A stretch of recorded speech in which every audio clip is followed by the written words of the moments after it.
a commission before the election. Because as a project, na dorsum. That does too much. Okay. Mr. Nonkwe.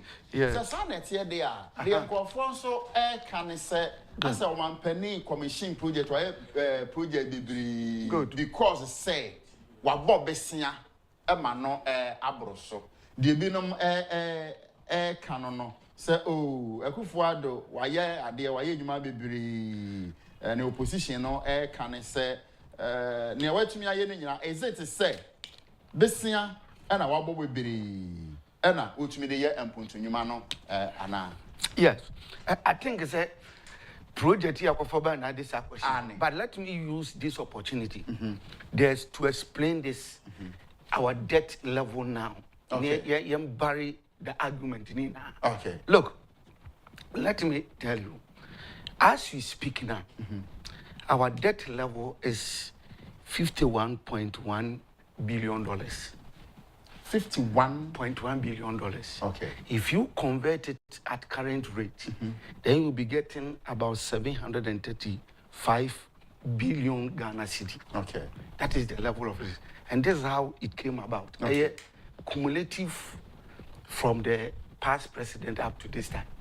Now, and to figure now what can and yet a car akufo-addo nko ba yi e no abebo. Debi efi aman panimfo abanyina no pen so. Very good. E na amasa aka we nyina. Very good. Sika na wo bodin se Ghana ka no. Enye akufo-addo nko abesa. Debi. Enti mame nchechro. Okay. President obi ade ka ho. Okay. Then you appreciate President Nana Akufo-Addo. Okay. Look, when Rawlings was leaving power, he left a debt of $7.8 billion. Okay. And he and the we say Kufuor.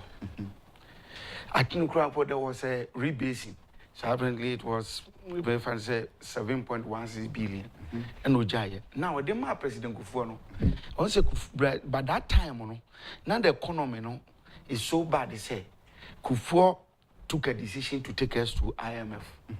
And then they call yeah. Sa ya de kan chiche and epic no tia de kan bi chiche bebre nti President Kufuor bae no na after some dia chen no what do I do to lift up the country nti ho no start e buru kakra remember so no kra na de international market first se ko bo sa euro bond ade nti he was able to manage our debt na at the time he was living now an increase from 7.16 billion to 8.07. That is on into on all the other count do $1 billion. $0.91 billion in all the count.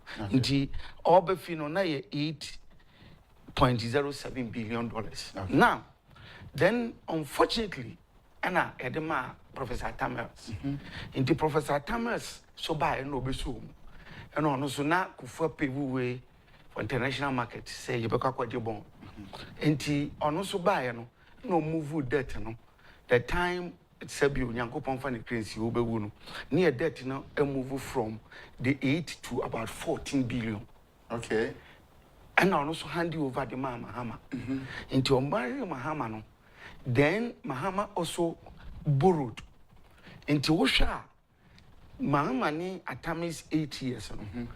Usha ni omode ka President Kufuor 8 billion ho a. Eno ye 21.15 billion. Okay. Both Atamas and then Mahama. Omumienu nko anti amu borrow 21.15 billion. What you say? Into the kaka President Kufuor de no jai 8 billion no ho. Necessary data.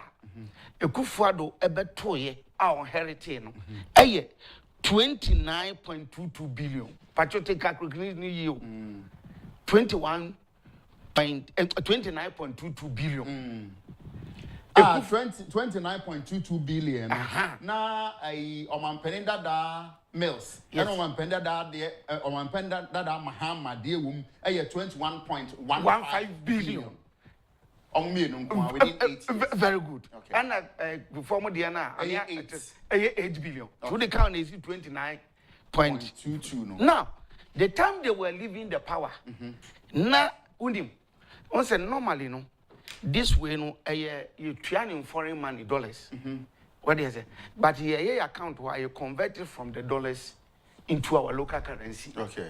Until the time they were leaving the power, Osha a Ministry of Health for Amu report at that 2016, 2017, hand over. Now the exchange rate was 4.2. Okay. Until if you multiply the 29.22 billion by the 4.2, then a normal an amount of 122 billion Ghana cedi. What must I say? Because the exchange rate was 4.2. Okay. Until if you multiply the 29.22 by the 4.2, then you know when you're 122.2 billion. Okay. In terms of Ghana cedi, you know. Okay. So what must I say? Now, but remember that all this debt now, you call your market a long-term debt. Okay. What I say, maturity level may be 10 years, 15 years. Until 29.22 billion now, a 21.15 number can afford the annual. Ne a biba mature in 10 years' time, in 15 years' time. Until the time I'm on fee power, ne kufa do beji, not sad that in starting to cry. Oh, okay. What is here? And you know, say exchange rate, you know, economy, na a cano so economy. And young funny said to you, 50, I'm contracted, you know, Oshane be 10 years, 15 years. A kufa do buy 8 years. And from now going, you know, that profile, sa 29.22 now, you kufa do inherit, you know. Avena, a kama you betia. Oh, okay. And the report now, Nina can debt 51 point, you know. Okay. And but remember, say exchange rate may change. And so now, if you look at 2014, Minister of Finance, I'm a reporter, I'm a years here now. The last count, exchange rate, you know, I'm going to use 16.4. Now convert it. So when me catch us, I'm debt now, I'm cumulating, which is I'm on 21.15. A be mature in 10-20 years time. In the after year betia. In the na can debt profile, okay. And now, Sisi and the airport are converting into Ghana cedi. And to convert, I'm $21.15 billion. Into now, the dollar is 16.4. Now we are converting. Now, 734. Bahama would be a womb. Wow. What am I saying? Now, when you convert, you know, into the current rate, which is 16 point, you know, when you change it, dear Mahama Mubo Kano, Amugotu, a loan is 300. Amudiana shifty is Amudiana a shifty call 393 million, a billion Ghana cedi converted. Wow. What am I saying? And the 122 billion bill because that debt is still part of the 51.1 billion here they can see. Okay. What am I saying? In the say no. Yeah.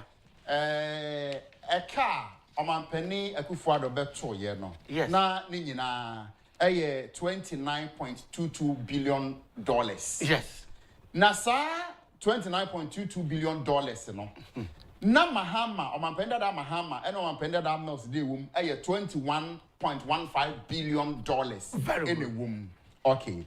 Enti so what they $21.15 billion no. Yeah. Esan sabesi na omko boy no.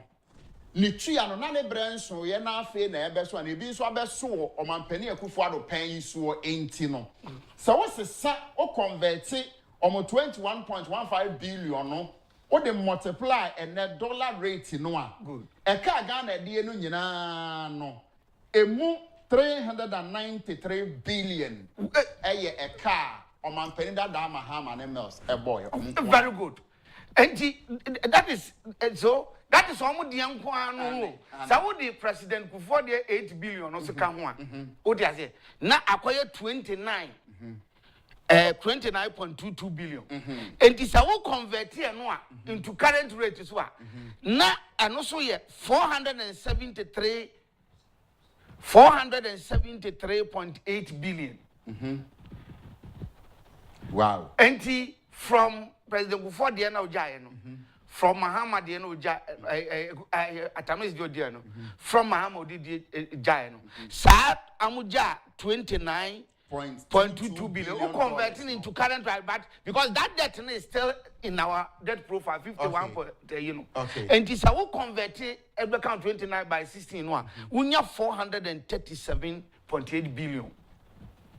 And the non necessary current debt, which is 763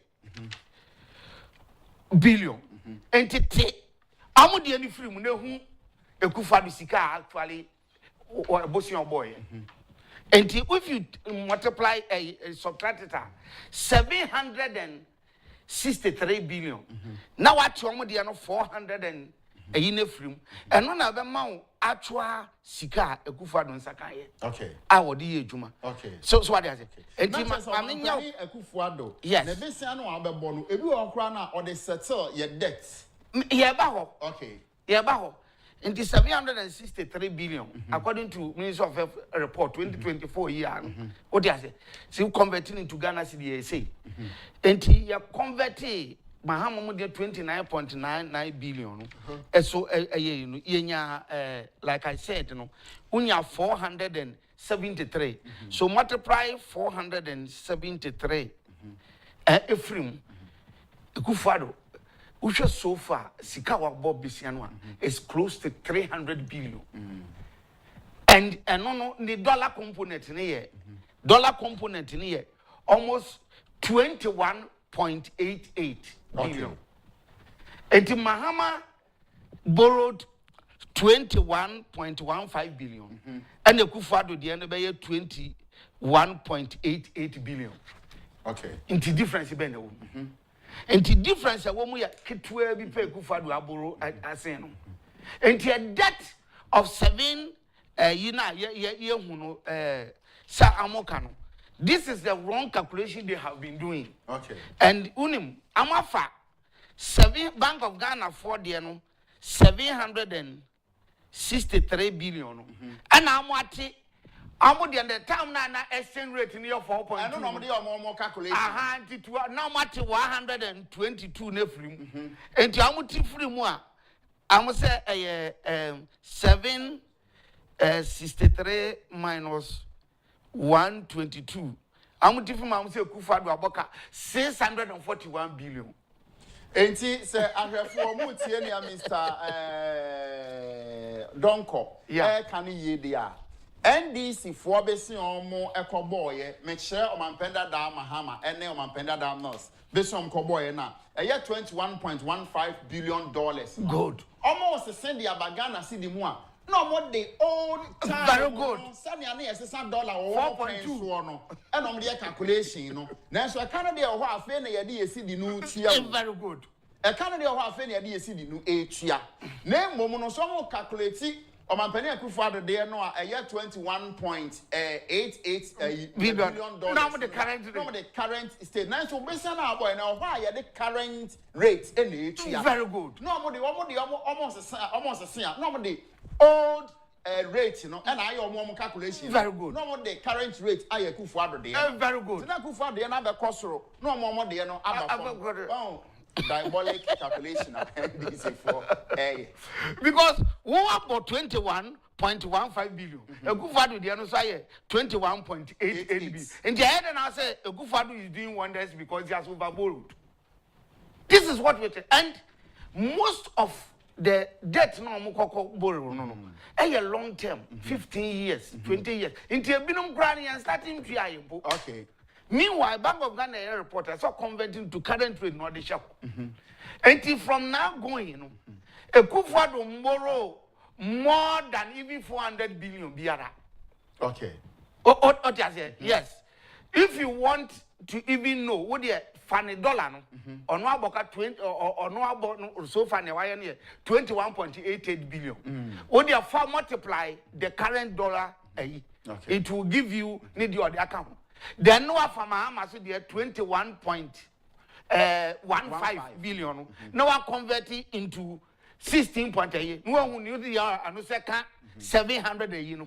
As simple as ABCD. Na yen kan so hu se sika no a omanpani dada mahama no omanpani dada mouse ekoboro ye no bebere ho crime say judgment debt omo ye no de kotua yeah judgment debt a na ebekwa ma omo nkrofo na besan bom de kotua ye o yeba yen kai yeba okay now enti akufo-addo buy no niama even to the extent say what to me a borrow way then what to me a conserve be the wonders no this is what had happened look akufo-addo inherited a bad economy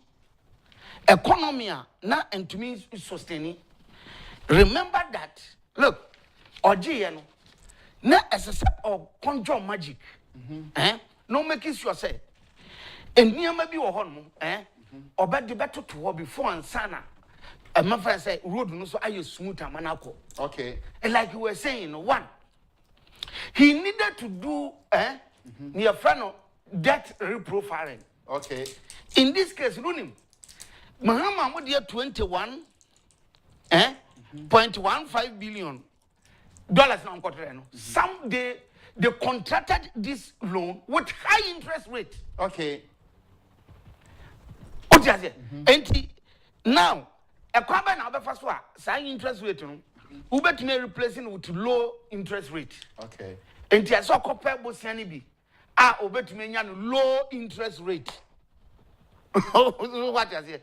Now all the best is but kuna high interest rate no. Okay. When you do that, then you will be able to revenue are expected from budget no. Expenses are would be to your interest rate for. Okay. And you get a lot more to do work. What was the thinking? No? Because what could borrow 21.15. Now your amount interest rate, what 12%, 15%, 18%, 20%, very high. What does it?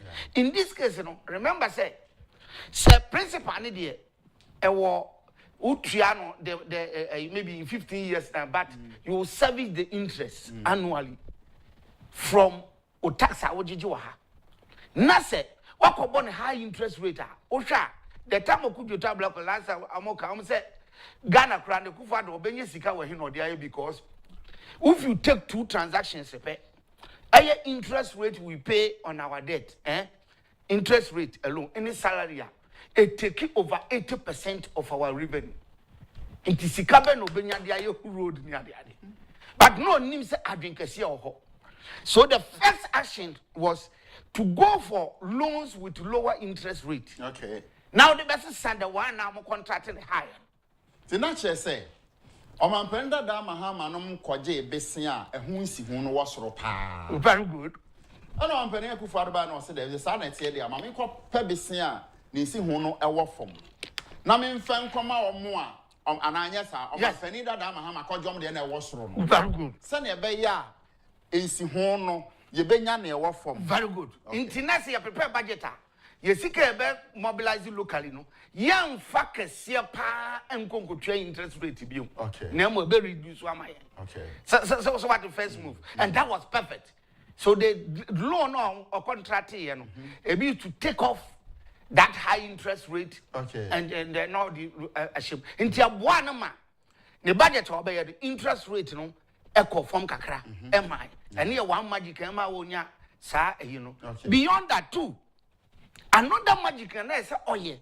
Ne sevu no so that yesika ye mobilize one hand on fan konko tua and 2 man confront say these people are uneasy people. When say after the doom so na am so no when they plan into doom so no and I'm called contract be from the PPA contract be so why winning take or pay agreement. Yeah. And then that take of pay agreement, you know. Look, there were excess power we here. But because of no coffee me contract na menya me dia gumi bottom one drink Ghana ndino they contracted it ma a binum contractor to produce power ye here ebi mu kra de power no kra na am produce o it's just feasibility studies and we have mobilization we enter and it resulted in akufo-addo craving power no was 30p $500 million every year. So now they were doing all these. No more yes, I am away. You know, said a beya. On benya kwenye sikago mubutum. Very good. And to me, corner say interest rate na henny de bema me kura. Some me nyame de akumi botum de o mine on a deca. That's it. Into me de me nyama sem. Me nyame de begum botumwa. Enti power no. Yeah, the machines no aba. Yeah, in fair very good. And so now power no ya produce. Yeah, in fair nyahe. But me in fast one me nyagumi botumti. Ghana for moka. Sadete. Now the money is dangerous. And they say, "Sa agreement they sign with the PPE, so no, Tio, would ne sabio, who contract no be a diamond. Not say I didn't win here a year. And so now would detect the pace of the agreement. Yeah. Say. Ebia one so anchor from crowd between one to because me because by that time you were contracting over 5,000 mega whatever it is. Now your peak demand was about 2008. 2,200 na can into the other. You know what I did, but they signed with it across say Sabambi Banaka or Chumukrana will pay judgment debt to them. And Akufo-Addo was tying the neck. You can't do anything. Sam, my father said, I take or pay 1 year.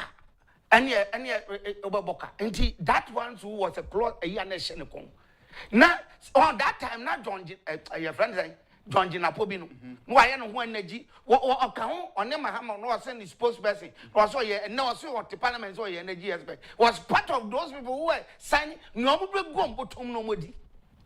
So they signed, they put on the head of a government $500 million every year to pay.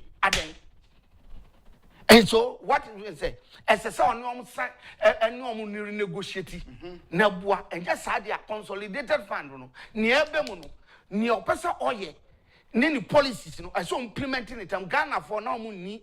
I train Krasa. And in your happiness, a one on EBA agreement, their agreement. And I be brena as some are more reasonable. Into be brena back off. At Yasses and Payan suspending your operation. Nema abaying mokasa. Because once someone said one in the pay. Yet Yanas are buying to Yama and as economy crash here. Power no crying, otas. So they agreed. But a omu back, bomu back on a usha dino crowd to me say, a young a forms are company.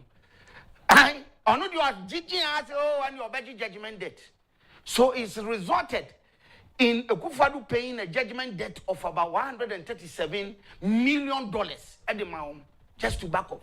And it was better because Saul could have 500 million on something, Nasa said you no man negotiating a bima back off Nasa car wake it to your corner judgment there, no so a one-off transaction would you Nasa Massa. So honor there or see the bitching child the back. And on your judgment, they say, and I buy 137 million. Nessa by Kutria. Now who calls them? One Kasana also sign agreement and now also power bill. Sign agreement. A power wound here in Tikaudia was sign. The best thing you can do for Ghana. Say Obaka say, oh, say I didn't know take or you will say take and pay. Oh, me produce man as a who you soon go then you pay for it. Now, and come with the for example. Was what that who produce near here, Yentia. And he near buy agreement. Then you put in the agreement, say, Sabai Bana, a son quantity they known to me here. Or Casso Chumwa, judgment debt. And now, George Prapono. And now with the judgment debt now, Munya, or Baka say, Senka buy to your master one, judgment debt, no, and can you bet you pay $18 million pay? Look at it. 18 was now when you were signing that agreement, what sign? Now when you say here power, because I don't Bonia will work with Fado, Opesa would tighten, then you did that. And Akufo-Addo negotiating, no, now so save consolidated fund in kakra because nka tem bi obetua $500 million. And ma to conserve a lot into the consolidated fund. So what must say? Now, the next move and send the Akufo-Addo to me as once with the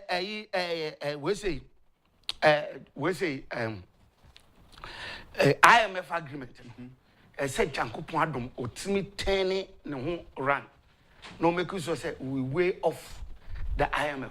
When you way off the IMF bar, it more good image. Until with this move so here, no, now my home kakra. Into one say way off from there. And also save yen, am I to be called international market to borrow at a low interest rate. Yeah. So what I say, and then one say conditionalities never work so no. Now I so damn say on to me implementing the policies, you know, because most of the policies, you know, because of the previous bad economic management, you know, now I'm for the embargo at so the Kwambe because now Ghanaians needed the Akufo-Addo to recruit into the public sector.